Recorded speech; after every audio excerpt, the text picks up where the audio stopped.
Iran के नायब वज़ीर ख़ारजा मजीद तख्त रवाजी ने कहा है कि अमरीका से बातचीत के नए दौर में स्पीकर मोहम्मद बाकर कालिबाफ ईरानी मुज़ाकराती वफ़द की क़यादत करेंगे।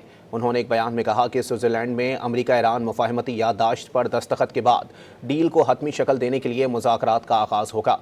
हतमी मुज़ाकरात के लिए ईरानी वफ़द की क़यादत स्पीकर मोहम्मद बाकर कालिबाफ करेंगे। मजीद तख्त रवांची के मुताबिक अमरीकी मुज़ाकराती वफ़द की क़यादत नायब सदर JD वेंस करेंगे।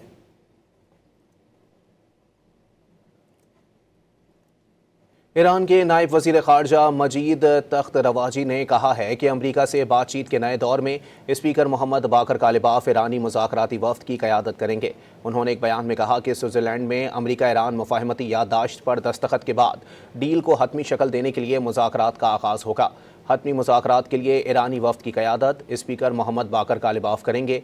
मजीद तख्त रवांची के मुताबिक अमरीकी मुज़ाकराती वफ़द की क़यादत नायब सदर JD वेंस करेंगे।